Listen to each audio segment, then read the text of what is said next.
Good morning. What's up, everyone? It's Flex. Happy Thursday. I'm here in my home gym yet again with another post-workout rant. And I want to talk about our little midget of a finance minister, Francois Philippe Champagne, and the absolute nonsense that he's talking about lately. I don't even know half of what he's implying, but I do know some of what he's implying.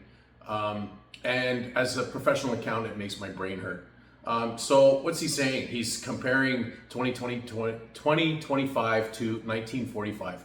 I don't know what that means. I have no idea what it means. But of course, mainstream media won't call him out. They won't ask him what he's talking about because, they don't hold the government to account. They're too busy trying to play gotcha with Pierre Poilievre. But what I do know that he is implying, and it's the same thing that Mark Carney has been implying since the campaign back at the beginning of the year, is that they're going to be playing silly buggers with the books, and they're going to try and gaslight Canadians into believing that the budget is balanced when it's very far from balanced and probably never will be, at least while the Liberals are in power. So Carney is saying in 3 years it will be operationally balanced, and that's meaningless. It's meaningless nonsense. Okay, so the implication from Carney and the midget Champagne is that capital investments don't really matter. What does he say in his presser? He says, Canadians, this, when you go to the grocery, it's operational, but when you pay your mortgage, that's an investment, that's capital. Okay, but at the end of the day, everything that you disperse in a month, whether it's capital or operational, and for most citizens, the only capital that you have is your probably your mortgage payment and whatever you're putting into your RSP. And I hope you all are, because CPP isn't going to be there for you. But that's a whole other video. But anyways, so at the end of the day, all your cash outflows in a month have to be less than your cash inflows, or you're going to go bankrupt. Okay, and so the implication from our federal government right now is that, capital investment doesn't matter. Well, yeah, it does, because right now we don't have any capacity to borrow. We are so far beyond our capacity to borrow, it's insane. The interest on our national debt is $1 billion with a B, $1 billion with a B every single week, not a month, not a year, a week. Think about how much money that is. It's insane. It's more than the government transfers to every single province in aggregate for healthcare. We're spending more on interest in this country than we're spending on healthcare. That is astronomically bad.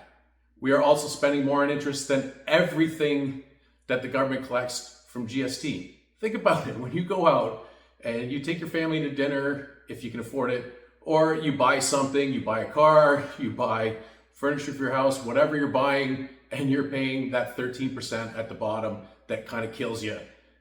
And all of it is going to interest.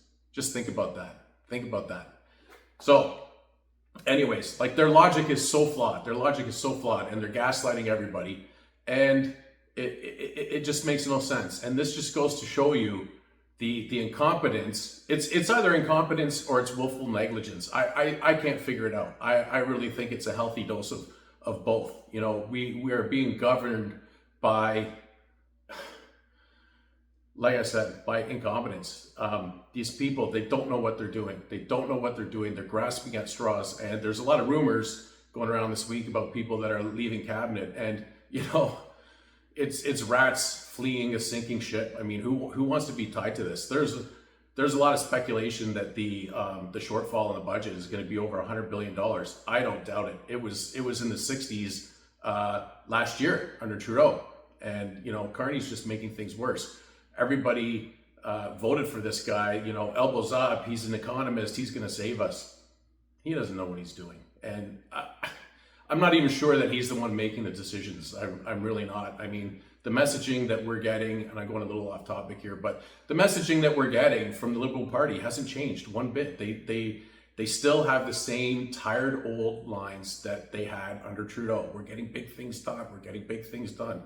No, they're not. They're just increasing bureaucracy. They're increasing our debt. They're going to inflict poverty on all of us. You know, Canada's going to be the next Venezuela. I know it. Anyways, that's not very uplifting, but that's it for me. Happy Thursday. As always, peace.